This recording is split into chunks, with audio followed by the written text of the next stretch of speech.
It's incredibly important for the integrity of the intelligence process. And importantly, the question I have is, how did these things impact decisions if, in fact, it was changed and it changed the analysis and what was provided to policymakers?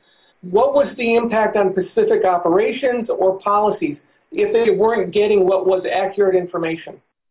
With Miranda Khan, J.D. Hayworth back with you on Newsmax Prime. We just heard there from retired Army Senior Intelligence Officer Colonel Derek Harvey on this program last week, reacting to the report that officials were changing intelligence assessments, filling them with more, quote, happy talk. And now the Inspector General's office has confirmed it has opened up an investigation. For more on this story, let's go to Newsmax Washington, where we're joined by my former congressional colleague, Michael Patrick Flanagan of Illinois. Mike, it's always good to have you here on Newsmax Prime.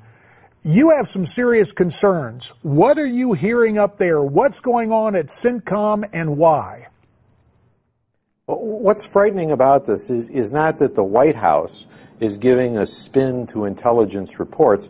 Every White House since Washington has done that. That's what they do. It's that the military establishment, particularly at CENTCOM, is not fabricating, but molding the intelligence that they're getting into such a way as the White House wants to hear it. They're living with the emperor has no clothes as never the right response and telling the White House what it wants. And I think a large part of that is because of how this White House behaves. It's the Chicago guys who do not deal with dissent well, and these careerists at CENTCOM have decided that if they want to stay in the Army past Obama's tenure, they need to play the game and tell him what he wants to hear. And what he wants to hear is we don't need boots on the ground in Iraq, that ISIS is in retreat, and that we're winning by remote control. And do you think that the Obama administration is behind this? Well, I think the Pentagon works for the administration. It becomes groupthink. It becomes clusterthink. And when you see as many generals exit the system, either having been asked to or just out of disgust, as there have been over the past 7 years, and that's a story in and of itself, the generals who have acceded behind that are careerists who would have never made it to where they are and know how to stay where they are. Cluster think. That's a family version of another term we might use, but it would be inappropriate on this program right now.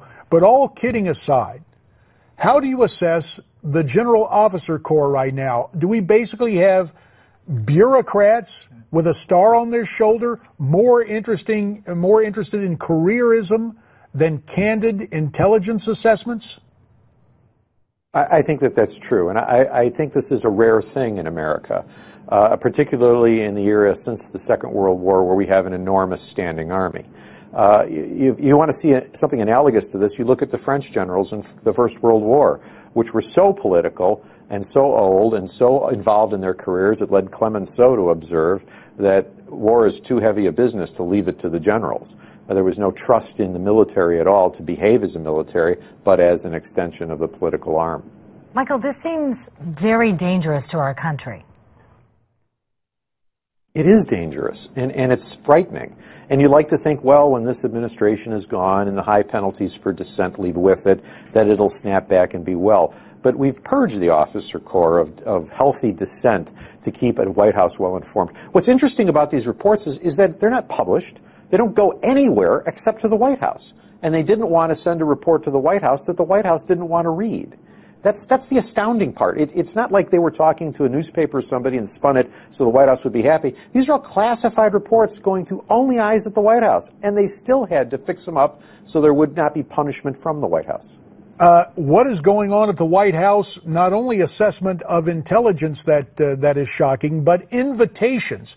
Here's another story with 1:30 left, Michael. We learned yesterday that our president tweeted a message to the 14-year-old Muslim boy arrested at his high school in Irving, Texas, who carried he said it was a clock. It turned out to be a clock, looked an awful lot like a bomb, and of course authorities were called and they went through all of that. The president tweets, "Cool clock, Ahmed. Want to come to the White House?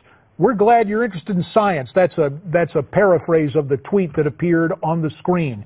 This president, is it Saul Alinsky Chicago politics again to to blur the lines on national security and individual rights and try to extinguish the notion that if we see something, say something?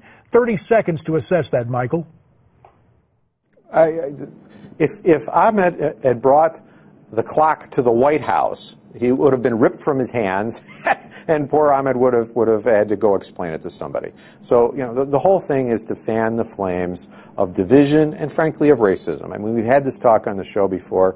I've said I'm tired of being called a racist by this president. Now the police officials in Irving, Texas, are having an oblique finger shook at them over this same issue. If it hadn't been Ahmed, if it had been, you know, Joe Jones, some white kid, you know, this wouldn't have come up. But because it was Ahmed, we want to make sure that we're driving that wedge. Got it. Michael Patrick Flanagan, as always, you have our thanks. We'll be right back.